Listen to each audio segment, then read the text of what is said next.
आदाब नाजरीन, news 16 digital में आप सभी का खैर मकदम है।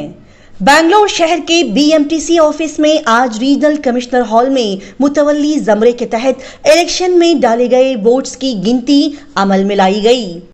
19 नवंबर यानी कि पिछले मंगल के रोज हुए कर्नाटका वक्फ बोर्ड इलेक्शन के नताइज सामने आए। अनवर बादशाह और जनाब मोहम्मद अली अल हुसैनी साहब की शानदार कामयाबी।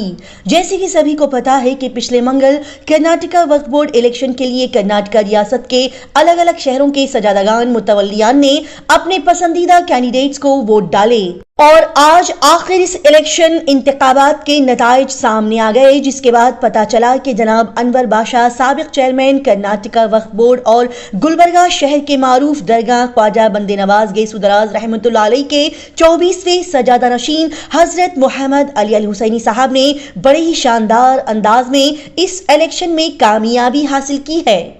जबकि इस इलेक्शन के अहम उम्मीदवार सरवर बेग को शिकस्त का सामना करना पड़ा, यानी कि वो तीसरे नंबर पर आए।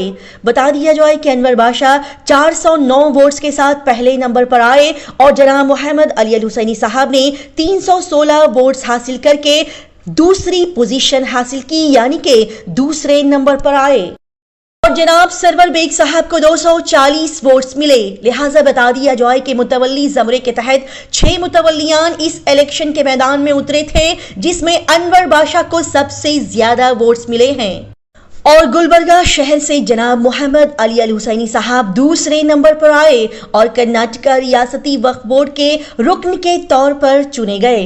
आइए देखते और जानते हैं इस खबर की मजीद तफसीलात। बहुत खुशी का मौका है कि मैं सबसे पहले तो अल्लाह ताला का शुक्र अदा करना चाहता हूँ कि हाफिज़ सैयद मोहम्मद अली अल हुसैनी साहब को कामयाबी अता हुई और पूरे कर्नाटका के लोगों की, वोटर्स की और ख़ास तौर से जो लोग हमारे लिए बाहर निकल के हमारे लिए काम किए हैं और जो है दुआओं से नवाजा, उन सभी को मैं भाई साहब की तरफ से, हमारे पूरे खानवादे की तरफ से मुबारकबाद देना चाहता हूँ, शुक्रिया अदा करना चाहता हूँ आपके चैनल के ज़रिए से। सबसे पहले मैं मुबारक देता हूँ ज़मीर अहमद साहब को, वक्फ बोर्ड मिनिस्टर ज़मीर अहमद साहब को, कि ये एक इलेक्शन, वक्फ का इलेक्शन जो मुतवल्ली ज़मरे से जो 2 उम्मीदवार चुने गए, एक अनवर बादशाह साहब और एक हमारे साहब अली बाबा साहब, उनको मुबारकबाद देता हूँ। और ये इलेक्शन ऐसा हुआ कि ये पहली मरतबा ऐसा देखा कि एक साउथ कर्नाटक में भी से एक बंदा इलेक्ट है और एक हमारे नॉर्थ कर्नाटक से। तो इससे क्या जाहिर हो रहा है कि हमारे ज़मीर अहमद साहब जो मुहिम लेके चले, जो कॉलेजों की मुहिम रंदे और वक्फ के जो अदालत जो चला रहे, इसमें हर मसले हल करने के लिए दो खांधे इनके मजबूत हो गए कर्नाटक से।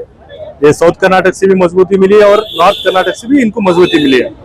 अल्हम्दुलिल्लाह नतीजा जो आया है वो तो मैंडेट है, वो तो कबूल करना ही पड़ता है। मगर देखा जाए तो अली बाबा के वालिद साहब पर्दा फरमा गए थे, तो सिर्फ 6 दिनों के इलेक्शन में अल्हम्दुलिल्लाह इतना अच्छा रिजल्ट आया है कि अली बाबा अब जीत के आए हैं। इसकी बड़ी खुशी है हमें, और ख़ास तौर पे इस वक्त में जबकि तहफ़्फ़ुज़ औक़ाफ़ एक बहुत बड़ा मसला है। हम चाह रहे थे कि एक शख्सियत उभर के आए वक्फ बोर्ड में जिनकी पैन इंडिया रीच हो, ठीक है, और अली बाबा ऐसी शख्सियत है जिनकी पैन इंडिया रीच है।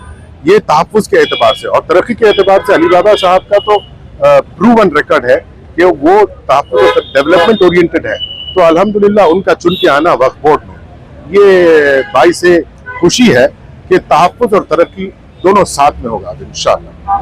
अली बाबा को एज ए चेयरमैन देखना चाहते हैं? बेशक हम अली बाबा को एज ए चेयरमैन देखना चाहते हैं, और हम अपील भी करते हैं सारे मेंबरान से, वक्फ बोर्ड के जो मेंबर्स रहेंगे उनसे अपील करते हैं कि एक ऐसी नौजवान क़ियादत को जो है ना उभारें, ठीक है।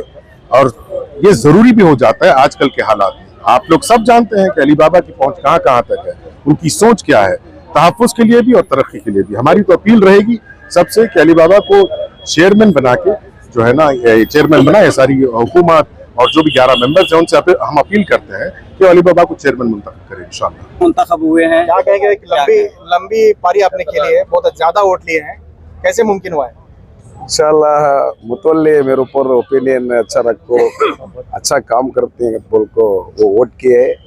उन्होंने मुतवल्ली साहब मेरे ऊपर भरोसा रखने की वजह से मेरा मुंतखब हुआ है। आपका फर्स्ट प्रेफरेंस सबसे ज्यादा है, लेकिन आपके साथ में सर्वर व्यक्ति उनका बहुत कम आया, क्यों ऐसा? नहीं, पहली बार मैं मेंबर हुआ पूरा स्टेट घुमा हूँ, हर डिस्ट्रिक्ट को भी उनके प्रॉब्लम्स मैं सॉल्व करको हर उन तरीके से जो इदारा के मदरसा मस्जिद क्या भी रहते हैं, उसके साथ हमारे बीजेट जमीर अहमद साहब और हमारे जब्बर साहब मेरे साथ पूरा स्टेट घूमे और उनकी भी दुआओं से मुझे ज्यादा फर्स्ट और प्रेफरेंस आए। अब सज्जाद साहब भी जीते हैं तो तालमेल कैसा रहेगा, सब मिलकर? इंशाल्लाह मेंबर पूरे ऑल आर इक्वल, वो भी हमारे साथ मेंबर रहते हैं, इंशाल्लाह सब मिलकर कौम का खिदमत करने की तो कोशिश करते हैं। अगले चेयरमैन कौन बनेंगे?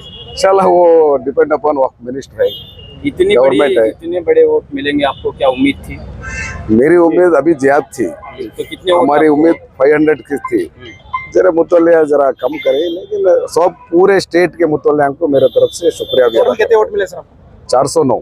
409, यानी इसके बावजूद भी आप पहले नंबर पर आए हैं। हाँ, पहले नंबर में मेरा डिक्लेयर हुआ।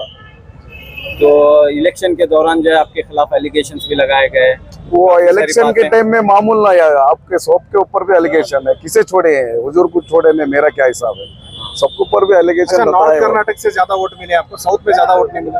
ना, मेरा 2 डिवीजन ही फिक्स था ना, मेरा गुलबर्गा डिवीजन, अचानक मैं पूरा स्टेट 4 डिवीजन में मैं वोट मांगा रहा, तो इंशाल्लाह मैं 700 रीच होता था, क्योंकि मुझे उम्मीद है मुतवल्लिया के ऊपर, मुतवल्लिया बहुत सपोर्ट किया है मुझे, और हमारे वक्त मिनिस्टर बीजेट जमीर अहमद साहब साथ हैं, हमारे जब्बार साहब भाई, हमारे दोस्त सिराज, हमारे रियाज भाई, हमारे याकूब, हमारे इंडेस गिरी साहब और हमारे हमीद मुशरी, तनवीर पीरा, पूरे सिराज शेख साहब हमारे वसपेट के XMLA, पूरे तरीके से बेलगाम हमारे आसिफ सेठ साहब और उनके भाई फिरोज सेठ साहब पूरे भी सपोर्ट किए। इंशाल्लाह मेरी उम्मीद तो 500 रीच होने का था, इसमें इतना भी मैं खुश हुई हूँ। मुतवल्लिया को अल्लाह का शुक्र एहसान करता हूँ और मुतवल्लिया का भी मैं शुक्र एहसान करता हूँ। आपके सिलसिले में नाराजगी भी देखने को मिली, कई मुतवल्लियों ने नाराजगी भी जाहिर की, तो अब इलेक्शन में आप दोबारा मुंतखब हुए हैं। देखिए अब ये मुंतखब हुआ ना, 6 कैंडिडेट थे, उसमें 2 इलेक्ट हुए, 4 नाराज हुए हैं। ऐसा ही कमेटी भी हमें, ये 2 ग्रुप रहते हैं एक मस्जिद में, एक ग्रुप को हमें कमेटी सही है करती है, एक ग्रुप हम अपोज होती है, वही नाराज रहते हैं। बहुत खुशी का इजहार कर रहे हैं आप, लेकिन आपका एक कैंडिडेट आ रहा है, क्या कहेंगे आपके साथी? क्या अल्लाह का फैसला है, वो उसे क्या भी कर सकते तो हैं। इस वक्त जो है वक्फ के ताल्लुक से काफी गलतफहमियां हैं, वक्फ को टारगेट बनाया जा रहा है, जैसा कि इंशाल्लाह 2019 से 2024 तक का हमारी कमेटी थी, क्या भी 5 साल कौन सा भी गलत काम हमें नहीं किए, पूरे मेंबर्स 10 मेंबर्स भी वक्त में बहुत अच्छा तरीके से हमें काम किए हैं, वो काम किए के वजह से मुतवल्लिया मुझे सपोर्ट करके जिताए नंबर 1 प्लेस। लेकिन आज जो हाल है, जिस अंदाज में वक्फ के ताल्लुक से क्रिटिसिज्म किया जा रहा है और कहा जा रहा है कि किसानों की जमीन खींची जा रही है, ऐसी बातें कही जा रही हैं, ये किस तरह की बातों? देखिए, अब बाई इलेक्शन चल रहे हैं, महाराष्ट्र इलेक्शन है, झारखंड में इलेक्शन है, इसके बाद हमारे CM डिप्टी CM के साथ पूरे हमारे कम्युनिटी के लीडर बैठ कर उसके बारे में डिस्कस करते हैं। आखिरी सवाल, अब आपका जो पहला पीरियड था, आपने बहुत कुछ काम किया है, आने वाले जो 5 साल के पीरियड में क्या करना चाहते हैं? इंशाल्लाह अभी तो हिंदुस्तान में नंबर 1 हमारा स्टेट का वक्फ बोर्ड चल रहा है हिंदुस्तान में।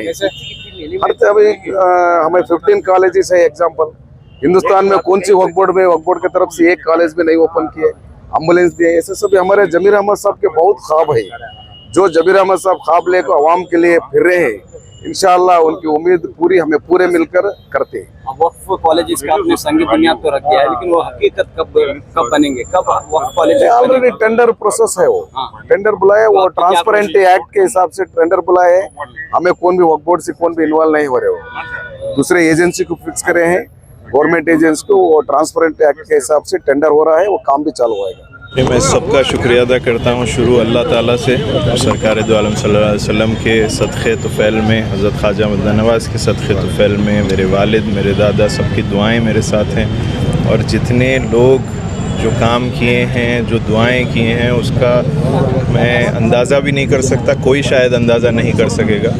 मैं सबका बेहद अपने दिल से शुक्रिया अदा करता हूँ, फिर ख़ास तौर से उन मुतवल्लियान का जो चाहते थे कि मैं बोर्ड में आऊँ और बदलाव आए और बेहतरीन काम हो। मैं पूरी कोशिश करूँगा मैं काम करने की इंशाल्लाह। सर क्या पहला आपका क्या जो है काम रहेगा? देखिए दुआ कीजिए, मैं डेवलपमेंट पहले चाहता हूँ। जो मसाजिद में, जो दरगाहों में, जो आशुर खाने हैं, जो खानखा हैं, जिसके पास प्रॉपर्टीज़ है उसका सही इस्तेमाल हो, उसमें सही वो बने, डेवलपमेंट हो, इदारे बने और उससे उसकी इनकम भी बढ़े और कौम की खिदमत भी हो इंशाल्लाह। तो जब भी बात वक्फ बोर्ड की आ जाती है तो लोगों के ज़हन में जो है एक पहले ये आता है कि कहीं करप्शन, तो इस पर आपका क्या कहना है? ये करप्शन तो एक ऐसी चीज़ है जो बहुत ही गहराई में घुसी हुई है हिंदुस्तान में ही हमारे, लेकिन हमको चाहिए कि कोशिश करें उसको आहिस्ता आहिस्ता किस तरीके से उसको एलिमिनेट किया जा सकता है। ये ख़ास तौर से मुसलमानों के लिए बहुत आसान चीज़ है। अपने ईमान पे मजबूत रहें और ऐसे चीज़ों में इन्वॉल्व ना हो जो अल्लाह ताला को नापसंद है। तो मैं सबसे वही कोशिश भी करूँगा, सबसे वही इल्तिजा भी करूँगा कि आप लोग जो है इससे दूर हो जाएं, करप्शन से कम इस इदारे में जो खालिस एक मजहबी इदारा है।